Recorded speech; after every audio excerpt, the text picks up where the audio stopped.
Hello guys, today I will introduce you to one of my favorite archetypes ever, which is Memento. And I feel like that's a deck that it's very underrepresented and it deserves a lot of more attention. And as you know, some of you, that this is the deck that I am currently playing. So to begin, Memento is an archetype based off old school normal monsters. My favorite is of course Darkblade, my favorite normal monsters of those. And currently it has 10 main deck monsters, 4 spells, but one of them is useless, and 2 traps, and 2 extra deck fusion monsters. So it's a fusion archetype, which is one of my favorite mechanics, of course, if not my favorite. The boss monster of the archetype is Memento. I will not even attempt to name the whole thing. It's Combined Creation. Combined Creation reads that it cannot be normal summoned or set. It must be special summoned from your hand or graveyard by shuffling 5 other Memento monsters with different names from your hand and or graveyard into the deck or extra deck. While you control no other monsters, this card can attack all monsters your opponent control once each. So it's a very good way to attack a lot of monsters, and it has 5000 attacks, so it can beat the whole field if it's the only monster on your board. Once per turn, if your opponent activates a card or effect, except during the downs step of course, you can special summon one Memento monster from your hand or graveyard. So that triggers on a new chain, like Fenrir, and it's a cool way to reborn any of your monsters, including the fusions, so it's a very good recycling tool. Then we go into the searcher, Mementotland Antwitch. Antwitch says, if this card is normal or special summoned, you can add one Memento monster from your deck to your hand, except of course himself. You can target one level 2 or lower Memento monster in your graveyard and destroy one Memento monster you control, and after you do that, you special summon a targeted monster, so it's a searcher plus a monster reborn, and of course you can only use its effect once per turn. Darkblade is a very good starter because it says that you can special summon a level 3 or lower Memento monster from your deck by destroying one Memento of course, and it has an extra effect that you discard one Memento card, then you destroy one spell or trap your opponent controls. So it has also an out to a lot of floodgates your opponent might have.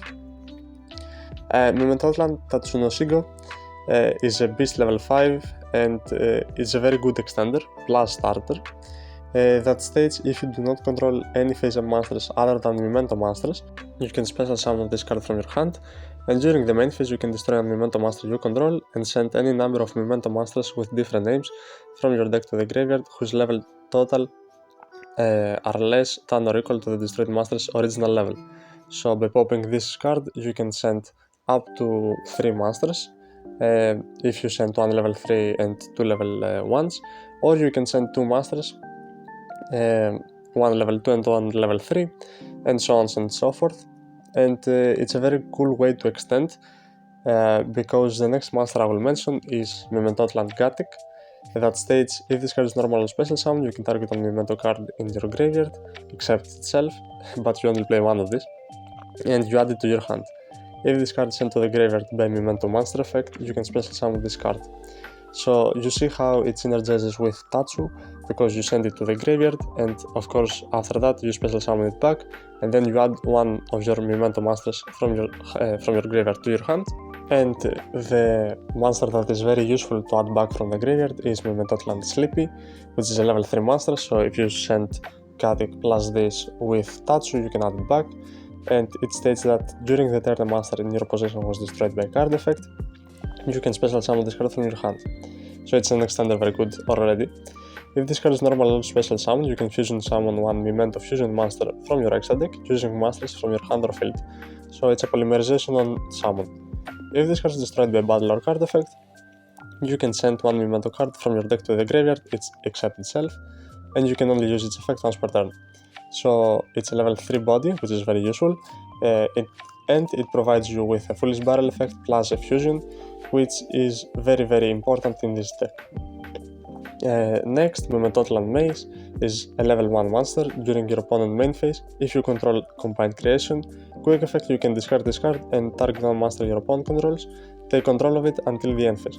So it's a hand trap that steals one of your opponent's monster if you control the big guy. So it's a very useful tool to interrupt your opponent by taking his body, and after that you can use it maybe with your Memento Fusion to go into a Guardian Chimera, but we will talk about it later. And it has another effect that during the main phase you can destroy a Memento Master you control, and if you do, add one Memento card from your deck to your hand, except itself. So it adds any card you wish, but you only play one of these because Maze is the worst starter actually, and most of the times you summon it mid-combo to add Fusion.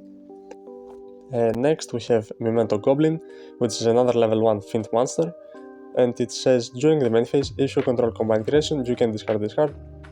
For the rest of the time, your opponent cannot target Memento monsters you control with card effects, so it's targeting protection.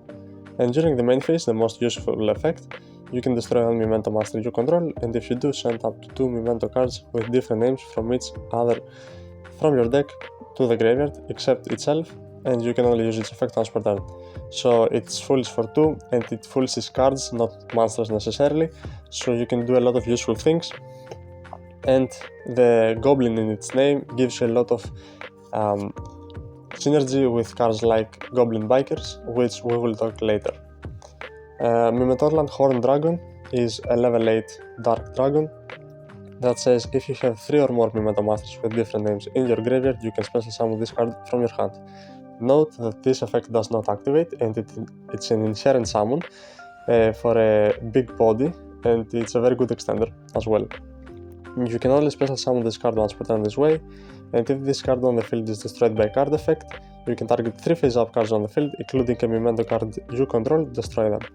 So if you destroy this card, especially on your opponent's turn, if you go first, it has the ability to pop 2 cards of your opponent and 1 card of yours, and Memento Masters trigger actually when they are destroyed by card effects, so it's very good as an endboard piece and of course as an extender. The last monster of the archetype is Mimetotlan Akehiron, and it's the newest monster in the collection, and it's actually one of the best one-offs in the deck. It's a level 5 Water Aqua monster, and it says that if this card is normal or special summoned, you can activate this effect. This turn, level 9 or higher Memento Masters can attack directly, so it's a very cool way to go for game if you go second. If this card is destroyed by card effect, you can target one of your other Memento cards that is banished or in graveyard, add it to your hand, which is very useful recursion, especially from banished. If a Memento Master in your hand or face-up field is destroyed by battle or card effect, while this card is in your graveyard, you can special summon this card, and you can only use its effect once per turn. So that's a very cool way to keep your resources coming. Next, we will go into the spells. Memento Fusion is a quick play spell card that it says during the main phase fusion summon one fusion master from your extra deck using masters from your hand or field as material, including a Memento master. So far is very similar to Chimera Fusion. If a monster is in your possession was destroyed by card effect this turn, you can also shuffle Memento Masters from your graveyard into the deck as material. So you don't need any card in your field or hand in order to fusion summon, which is busted, because you can use every monster from your graveyard in order to fusion summon. And it has another effect that says during your main phase, you can banish this card from your graveyard, destroying the monster you control without target, and if you do, add one Memento spell trap from your deck to your hand. So not only is a very good fusion spell card, if not the best, it also has a search effect for any spell or trap card, which is another cool way to proceed and extend during your turn. And it also searches the trap cards, which are endboard pieces as well if you play them. Next, Memento Bone Party is another quick play spell that says destroy one Memento Master in your hand or face-up field, take one Memento Master from your deck with a different name and either add it to your hand or special summon it in defense position. During your main phase, you can banish this card from your graveyard, then target one Memento Master you control. If it attacks a defense position master this turn, inflict piercing battle damage to your opponent, and you can only use its effect once per turn. So this card, as you see, is the reason that Memento Masters do not target, because you can activate one Memento. If your opponent decides to Infinity Permanence, for example, you can chain Bone Party, and then put a new body on the field to destroy with the previous activated monster, and then resolve your effect very well. And the piercing effect is actually very useful if you want to go for game, especially with combined creation. So let's proceed to the field spell. The field spell says that if your Memento Master battles, your opponent cannot activate any spell trap card until the end of the damage step. If a monster you control is destroyed by battle or card effect, you can target one of those monsters, special summon a Memento Master with a lower level from your hand or graveyard. You can only use this effect of Memento Mictlan once per turn. Once per turn during your end phase, you can set one Memento spell trap from your graveyard. So this card is actually very good because in the end phase, you set any spell trap card you need as an endboard piece, and it also triggers after your Memento Monsters gets destroyed by a card effect to special summon a monster with a lower level.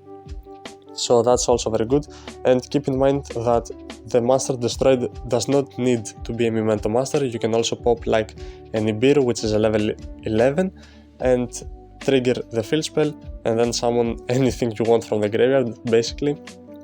The relevant trap cards are Memento Fracture Dance, which is a normal trap, which is very useful because you can set it with Thrust in some games. And it says, if you control a Memento Master, target one card on the field, destroy it. Then, if you control Combined Creation, you can destroy one more card on the field. So it's basically pop 2 because you almost always have access to the Combined Creation. And it has another effect that says, when an attack is declared involving your Memento Master and an opponent's master, you banish this card from your graveyard. All monsters your opponent controls lose 1000 attack until the end of this turn. So as you see, it also has a battle effect on top of popping 2, so this card is also very good, and is the trap card that most people choose to play on high level events. Memento Cranium Burst is a continuous trap card that says, while you control a Memento Master, your opponent monsters that attack must attack the Memento Master you control with the highest attack, their choice if tied. So if you control Combined Creation, which has 5000 attack, the opponent's monsters must attack Combined Creation and deal a lot of damage to themselves. So it basically says that your opponent cannot go into the battle phase. But it also says that when your opponent activates a monster effect on the field, except during the damage step, you can target one Combined Creation, it loses 1000 attack and defense exactly, and if it does, negate activate the effect. So it is an Appaloosa-like effect, and it has up to 5 negates if you control Combined Creation. Some people choose to play this card, some others don't. I personally believe that it has potential in some formats, but at the moment not so much. So let's move to the two fusion monsters. I will begin to talk about the newest one. Memento Creation King is an illusion earth monster that it says that it needs 3 Memento Masters as materials. You can banish this card from your graveyard, add the field spell from your deck to your hand. So it's a nice way to add the field spell, and that's why you only play one field spell. You can't activate the following effects of this card in the same chain. If this card is fusion summoned, send 3 Memento cards from your deck and or extra deck, so you can send another copy of itself, to the graveyard. And quick effect, you can target an equal number of Memento Masters you control and cards your opponent controls, destroy them, and you can only use its effect once per turn. So what you do is you can dump itself from the extra deck and other monsters like Akihiro, Combined Creation and Torgatic, and basically get a good Foolish for 3, add the field spell, trigger all your Mementos and keep going from there. And it's also an extremely good endboard piece because it pops cards your opponent controls. And keep in mind that this card is an illusion, so you can basically reborn it with Chimera cards that I play in the Finsmith version. Last but not least is a Fusion Master called Mementotlan Twin Dragon, which is a level 7 light thunder monster, and it says that it needs 2 Memento Masters in order to fusion summon this card. Any monster destroyed by battle with your Memento Master is banished. You can only use each of the following effects of this card once per turn. If this card is fusion summoned, you can destroy a Memento Master in your hand or field, and after you do that, you add up to 2 Memento Masters with different names from your deck to your hand. And if this fusion summon card is destroyed, you can special summon one level 6 or lower monster from your graveyard, Memento of course. So this card adds up to 2, and after you do that, you reborn one monster from your graveyard. And the banish effect is actually very important in some matchups. So you see that both of the fusions are very, very good, and both of them need to be played. And yeah, that's the end of the Memento archetype. But I would like next to mention some decks that you might want to play, and I will start with my favorite one, which is the Goblin Bikers. Right now that Rizal is in the meta, Goblin Bikers are a cool way to detach materials from Exist monsters your opponent controls, summon themselves, and they have a lot of synergy with the deck thanks to Memento Goblin. And because Memento Goblin is a Goblin monster, the Goblin Biker cards allow you to access this card. So by using a small package of Speed Droids and Dark Charger, Grand Entrance and Grand Breakout, you access the Goblin Biker engine, which helps you extend and obviously break boards because they are non-normal summoned extenders. And Grand Breakout is a quick play spell that everybody plays in the Memento, even if you don't play the Goblin Bikers. That it says tribute a monster you control, special summon one Goblin monster from your deck, but it cannot attack this turn, and you special summon the Memento Goblin. And after you do that, you can basically do full combo. So it also helps you to dodge some hand traps like impermanence, and you will notice that thanks to the quick play spells of this deck, you have a lot of ways to dodge targeting disruption like impermanence or Veiler or whatever. And that's basically the theme of this deck. Another cool deck I found recently is the Rabbit plus the Apophis of the Swamp Deity deck, because some people like playing the Cranium Burst, and if you do, you can basically use monsters instead of going to the Finsmith line, you go into Silhouette Rabbit, and if you set the Apophis, you get basically an extra interruption. So it's a cool way to have more interruptions that don't really trigger talents, and depending on how the meta evolves, you can basically use these cards. Last but not least, I would like to mention some other cards that they have a lot of synergy with the deck, starting off Guardian Chimera. Basically, when you do your combo, you end on the fusion on field, and you set another fusion on your back row during the end phase. So what you could do is, instead of going into a Memento fusion, if you don't need to, you can go into Guardian Chimera and then draw and pop more cards your opponent controls, so you get an extra layer of interruption instead of having just a follow-up card, which you have a lot of follow-up in your deck already. Another card is Baphomet, the mythical king of phantom beasts, which you do summon a lot of times, especially in the Finsmith variant. And what you can do is summon this card, banish Griffon after you make it with SP, and basically reborn it from the banished on your opponent's turn by banishing this fusion card from your graveyard. And what you can also do is basically reborn the Creation King from the banish zone, because it's an illusion, as I mentioned. And lastly, Cross-Ship is pretty obvious because you play a lot of fusions and it's a cool way to link climb. So yeah, that's it for the introduction in this archetype. I will have a part 2 of this video where I show combos and decks, and yeah, don't forget to miss out on those. So please, if you like the video, share and like and subscribe, and more will come in the future. So thank you for watching.